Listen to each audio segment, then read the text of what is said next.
Jordi Calvet, nascut a Barcelona, resident a Banyoles però lligat a Figueres, on va viure des de ben petit, ha publicat la seva primera novel·la. Es titula Jaque al rei i narra la història d'una etarra que vol atemptar contra el rei d'Espanya. És una novel·la que tracta sobre un etarra que després de molts anys de lluita li diagnostiquen una malaltia greu i aconsegueix l'excarceració i lluny de retirar-se a morir a casa seva, el que decideix és planejar un atemptat suïcida a canvi de poder matar el rei d'Espanya i així donar un gir en el conflicte definitiu i passar ell a la posteritat. Simplement la idea de triar una atemptateta doncs ja la tenia de fa molts anys. ETA és una de les preocupacions que els espanyols han tingut de sempre. Quan fan les enquestes del CIS doncs sempre surten entre les 2 o 3 primeres dels ciutadans i arrel d'això doncs, i jo també m'interessava molt, vaig creure que podia ser un tema atragent per la gent. Llavors, per la temàtica que volia fer, havia de buscar un magnicidi, havia de triar entre el president del govern, el rei, etc. I em va semblar que era més interessant per tothom doncs, el rei d'Espanya. A partir d'aquí ja vaig començar a construir la història, a fer investigació, etc. La novel·la ha despertat l'interès dels lectors, però també de directors cinematogràfics. Les reaccions han sigut molt positives des del primer moment.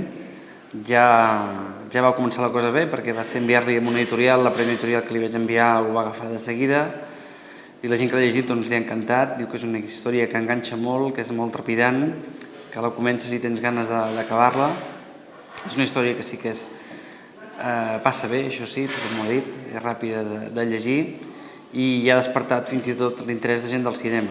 Hi ha un parell de directors que ja s'han interessat per la novel·la i estem preparant una versió guionada per presentar a productores per mirar de fer una pel·lícula de la novel·la. Les ganes d'escriure les he portat sempre a dintre. M'han inspirat tots els autors que a mi sempre m'han agradat, tipus Frederick Forsyth, Dominic Lapierre, Larry Collins. Aquests gegants al gènere dels thrillers han sigut els que jo sempre he llegit i els que a mi m'agradaria emular, i per això una mica fer aquesta novel·la.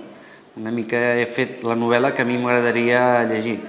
Des de la seva publicació, la novel·la també ha tingut una important repercussió mediàtica. Confirma una mica la idea que tenia, que el tema realment interessa i que la novel·la està ben feta. I com a mínim així, com pots veure, els mitjans ho estan recollint. La veritat és que ens estan dedicant molt d'espai, pràcticament com li dedicarien a un best-seller. Això és una cosa molt important per ser la primera novel·la amb lo difícil que és això. L'autor explica que ha tingut temptacions d'enviar un exemplar de la novel·la a la Casa Reial, però no ho ha fet.